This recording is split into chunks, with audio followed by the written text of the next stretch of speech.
Hi YouTube, this is Mr. Schwa.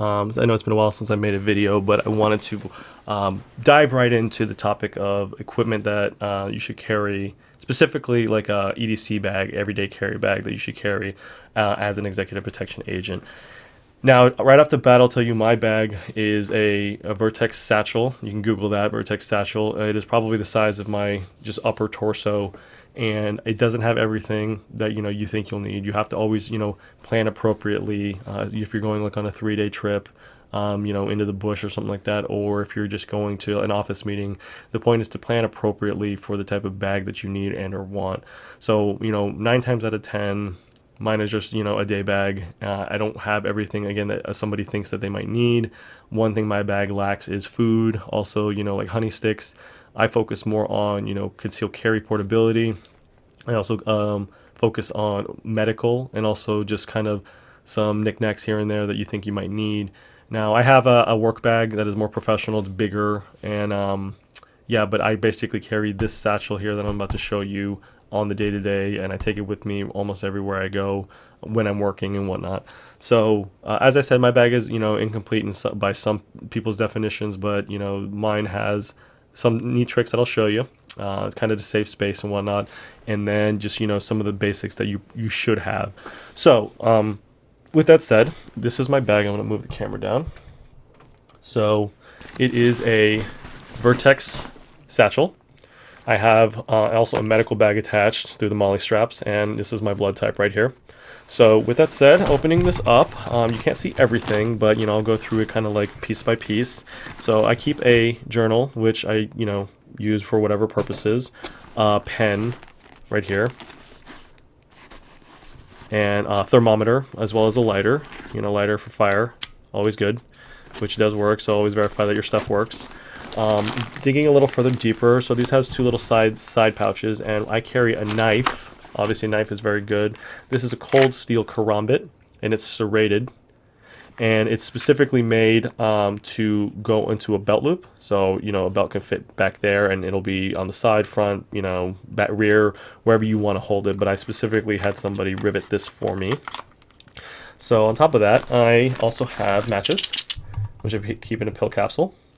And I also have a lot of stuff, but this is wound seal. It's like a powder that you put in on a wound, and it basically just helps coagulate and seal it. So I have 4 strips of that. And then this is actually an important one, which I recommend everybody has, and you should have batteries. Batteries are huge. You never know when you need them. And if you leave these in your car, they do go bad at some point. Now this little strip right here is important. This is separated from the matches. This is the striker strip, so that way you can light matches. Never keep them with the same matches, because you never know, with friction and jostling and stuff like that, it's possible that you could actually light a match, and so you just want to be very, very cautious and keep that stuff separate. A little gadget I have here is just a portable battery, and this one is 4,000 milliamp hours, so it can basically get 2 charges out of my phone, most phones these days, and it's just important in this day and age. This is a little personal item, silicone. It's hard to see with the white background, but these are silicone earwax, or not earwax, silicone, gosh, why am I drawing a blank? Whatever, I was gonna say, you put them in your ears and they basically, work like earplugs and stuff like that.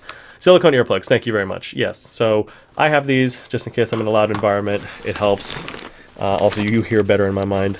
Little knickknack I have here is a spork. Never know when you need to eat on the go. Spork is always good.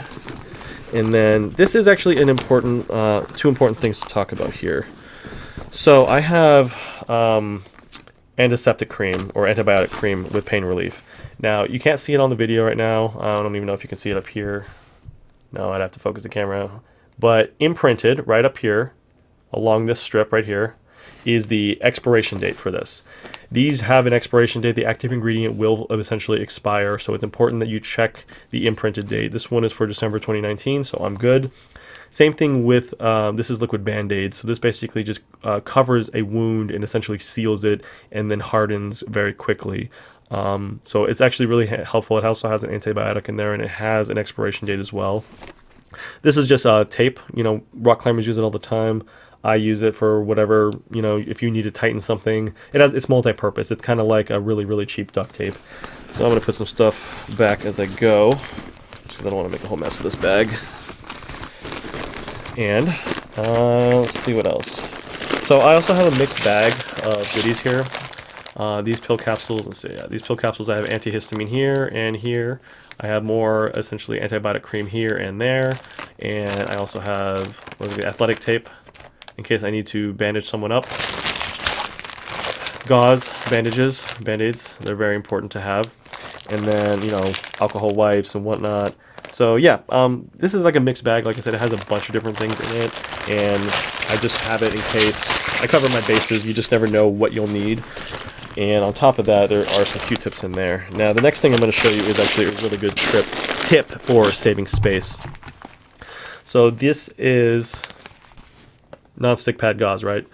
But what I've done is I have cut essentially all the flaps off, and then I have flattened this. And, you know, one of these boxes is probably about yay thick. And what I've done is I've essentially flattened it to about yay thick. And I can stack these. So, and I put tape over them so that way, you know, nothing could fall out, and it's easy to rip from the sides and whatnot if I need to get more. But these also package very well. And you can do the same thing with Band-Aids. You just cut the flaps and then tape over the ends, and it's the same thing. These are all Band-Aids. These are all separate. You know, some are waterproof, some are flexible, some have antibacterial cream in them. So there's 1,000 different Band-Aids. You know, you can't really go wrong by getting a medley pack. So or a mixed bag and whatnot. So just, you know, go to the CVS or wherever it is, Walmart, and look at the Band-Aids there and get what you need. So that basically covers the inside of this pack. Now, I mentioned that for concealed carry, this VertX line is known for their quick access zippers. This is a very big flap, and you just grab it and open it very quickly. But if you look in, this is a Tactigami holster for my gun. And then I have one for a magazine right here. So basically, it can hold the Glock 17, Glock 19, Glock 26. That's what I have it basically spaced out for. And I like it because I can carry my gun, I can carry all my medical supplies, I can carry all this other stuff as well in one unit. And it just kind of makes life really simple for me. So that's why I really dig these VertX bags. But not everyone likes the satchel. One of the downfalls of it is this front flap stuff doesn't really stay here. It just kind of falls out. So it's just one of those things. If you can deal with it, deal with it. If not, move on. Now this bag is my medical bag, which is attached by Molly. And I actually recommend one of these big time because it can fit a lot in here. So this is pretty cool. I have a bunch of different stuff, so I will start essentially with this little guy that fell out. This is a face mask for CPR, and what it does is it creates a plastic barrier between the orifices of someone's face, so nose, mouth, even ears and stuff like that. And it has a little airway tube for applying CPR. So if someone's coughing up blood or coughing in your face, especially afterwards when they are resuscitated, this basically creates a barrier between you and your face and theirs. This is really handy. You just open it up and you pull out the mask, and it even tells you which side faces up. I recommend you have these all the time. So going through it, I have glucose pills in case I need to keep my sugar up or anyone's sugar up and whatnot. Duct tape is flattened right here. I took out basically that inner cardboard, and let's see what else I have here. This is compressed gauze. Really, really flat. It's like a rectangle, so it's just super compressed. One thing I didn't show you inside here in the other big bag is I have a tourniquet, and the Sharpie is really important for that because most tourniquets come with a time flap, and you can basically write the time. I have hand sanitizer, and then below that I have aspirin, baby aspirin right here for when somebody has a heart attack. It's good that they chew it. That's what the Red Cross recommends you do. So I have shears on top of that. Shears are right here, so I can, you know, cut essentially people's shirts. And then on top of that I have nitrile gloves. Now nitrile gloves, let's see, can't really see these. Yeah, nitrile gloves and whatnot. I believe the reason why you want nitrile is because of latex allergies. So people can be allergic to latex, so you just have to be careful. You know, the human body is interesting. Everyone is different. There is a tourniquet right here as well. So again, like I said, I have the Sharpie for that. And below this, I have essentially wound seal kit, and I also have more compresses. So what's nice about this type of bag is you can just fit a lot in here, and it doesn't really take up too much space. So Like I said, I focus more on the medical side. I could obviously put other things in here like food. I could put it, I have a Leatherman I keep in another bag. I have other things, other bags and stuff like that for whatchamacallit, extra magazines, whatever the case may be. If I need to carry something, it just depends really on the occasion. Like, your client doesn't always want to see you with a bag. They might just want you in a suit and tie, so you'll have to basically pick and choose what you want from this bag, or you just take nothing. You just need it to be readily accessible. So, this also has side flaps, and I have some gloves right here that I use for, well, I'll start with this one. This is just, a headlamp. In case you have your hands free. Headlamp's always important. And then on the side here, I have gloves. These are more heavier duty gloves, also for shooting in case it's cold, or if I need to maybe fight, or if I need to, not that I would remember probably, but just heavier duty gloves in case I need to basically work with my hands and whatnot.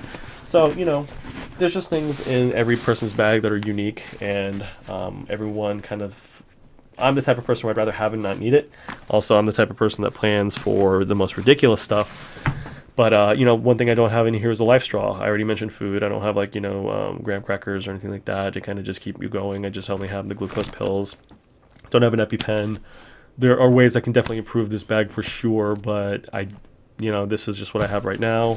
In this top flap right here. Let's put the shoulder down real quick. Last thing I think is I have tools for lock picking. And then I also have a metal mirror. So this is pretty cool because it's metal. It also gets scratched, but it won't shatter. So, mirrors are always handy, especially, if you have a female in your group and she needs to check herself out, or if you need a different angle on something, or if you just need to look at, a wound on your own face and stuff like that. So it's just really handy to have some of these things for sure. And that basically covers my bag. But like I said, you definitely want to plan for a couple different things. Portability is one of them. You don't want to basically have an anvil or basically on your shoulder. You don't want it to be 50 pounds. I carried a really big molly bag once. It was 30 pounds and it just got old carrying left and right. I could carry a ton of stuff in it for sure. Although I just did not want to be carrying that much weight, especially for a prolonged period of time. So I moved down to a VertX Courier bag, which was nicer. I was able to put, it still weighed about 20-25. I put a bulletproof clipboard in there. And that's what really weighed it down, simply because in case I was ever shot at, I could turn my back and the bulletproof clipboard could actually take the impact of bullets. These also have soft armor inserts, which I haven't purchased yet. They're kind of expensive. But with that said, I slimmed down to the satchel, and this is kind of what I take with me everywhere I go now. I have bags for different purposes. I have a more professional bag. It's the Black Hawk. What is it? Waxed something. I can't recall what it is. But they don't make it anymore. It's because I didn't want to look tactical. I wanted something that actually looked professional. So basically, I just, again, over the shoulder courier style. It has a slot for concealed carry, but that's more for my everyday use at work. This bag, like I said, I take with me. It's more portable. And again, like I said, it's lacking in some areas, but you have to remember also build your bag around your client. Are they young? Are they old? Do they have a lot of health issues? Are they healthy? Do they frequently hurt themselves? Will you need to carry their medications? So there's a lot that goes into thinking about a bag, but you really should actually consider your client more than anything. The client is who matters most. That is your principal. That is your focus. They are essentially your God for the day. Keeping them safe is what matters. This bag, for the most part, if she or he gets hurt, or an animal or something like that, the point is you can actually take care of them until basically advanced life support gets there. For example, like if they have a heart attack, there's nothing you can do other than call 911. If they have a seizure, again, same thing. You can maybe make sure that they go through the convulsions and make sure that they're conscious, but call 911. There's just some things that this bag isn't going to help with really. But again, they fall, they cut themselves, they're bleeding blood everywhere. You have compresses, you can do that. Tourniquet, again, they've been shot, you can use a tourniquet and save their limb. Like I said, this is just a brief iceberg, touch on essentially what goes into a executive protection bag. Like I said, I kept in mind a place for my gun in case I need to carry it here. Like I said, if you can obviously discuss this video, let me know your thoughts, if there's other things that I should put in here. I know, like I said, it's not perfect, I'm lacking, but with that said, it's something, it's a start, and more than anything, the process can always be improved upon. So hope you guys are doing well in the meantime. If you haven't noticed, I am a little, my voice sounds a little nasally. I'm not feeling 100%, but I wanted to get a new video out there for you guys and kind of go over something that some people overlook.